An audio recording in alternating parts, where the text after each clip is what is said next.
In this video, we'll go over some tips on managing handouts, character sheets, and folders. Once you're in your game, head to the top right corner of your screen and click the Journal tab, the icon that looks like a newspaper. This is where all your notes, items, characters, handouts, and creations will live. Think of it just like storing information in a physical journal. To start creating, click the Add button in the top right corner of the Journal section. 3 choices will appear: Character, Handout, and Folder. Let's start with the first one on the list. Click Character. Character is used if you're creating a player character or a non-player character. Basically someone that needs stats or a bio, or uses the character sheet that comes with the game system you're playing. For this example, we're going to be using the Dungeons & Dragons 5th edition character sheet by Roll20. If you're using a different game system, this process might look a little different, but the idea is still the same. You can add a name, drop an avatar and token on the left, decide which players see this information, choose who can edit and control this character, add a tag to make searching for the character easier later on, add some bio or information, and add some private notes for only yourself. Save settings. Once saved, we now have a character waiting to be filled out. If we click the Character Sheet tab, we have 3 options: use the Charactermancer, create an NPC, or edit sheet directly. Of the 3, the Charactermancer is the easiest option to use when creating a character sheet. It walks you through creating your character step by step and does the math for you. For more information on the Charactermancer, check the link below. Now, another option is creating an NPC. This is a shorter build than a full character, and is great if you're making monsters, so you can just drag and drop stat blocks or spells directly from the compendium. Now, if you want the most control over your sheet, you can choose the Edit Sheet Directly option. This is great for the more experienced GMs and players. For more information on creating PCs and NPCs, check out the link in the description below. Great, let's go back to our journal, click Add, and this time, let's click Handouts. Handouts are sheets of information that you can share with your player whenever you want.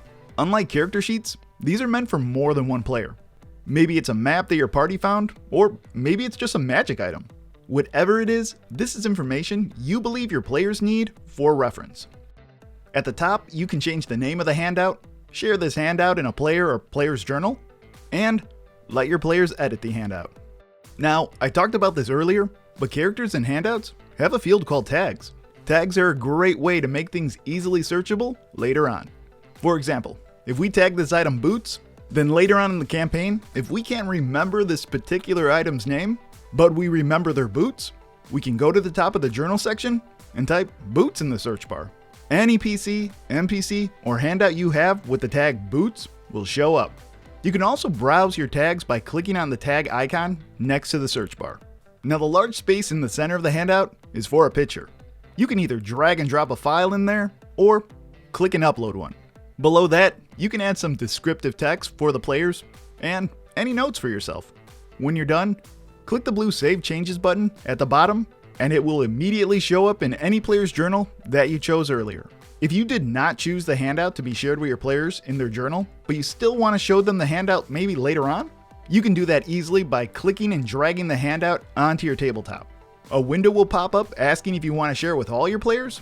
Click Yes, and the handout will pop up on all your player screens.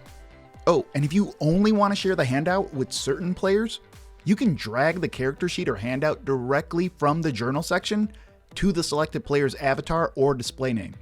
It'll only show up for that one player. You'll also notice a dot will appear next to the sheet, indicating it's been shared. We can also show handouts or character sheets to players by right-clicking them and selecting Show to Players. Now, you might have noticed when we were clicking on that character sheet that there was an option for archiving. Archiving will remove your items from the main listing, in the Journal tab and in the page settings bar, and place them into an archived link. You can access them there and restore them from the archive at any time. When archived, the items won't appear to players, even if they would normally be seen to them. So, it's a great way to keep your campaign clutter-free without needing to throw away something you might need later on. Lastly on our list, we have folders. Go ahead and click it. A pop-up will appear for you to name your folder. We'll name this one Chapter 1. Your new folder is now in your journal. To add characters to this folder, make sure the folder is open by clicking on the plus sign next to the name of the folder. It should now have a dash. Now, hover over the left-hand side of your character sheet or handout until 3 lines appear. Then drag that up to your folder. If you right-click on a folder, you can add things directly to it, like subfolders, characters, or handouts. These will create the chosen option directly in the folder selected. Now you also have the option of sorting from A to Z. This puts everything in the selected folder into alphabetical order. You can make folders to separate monsters and NPCs.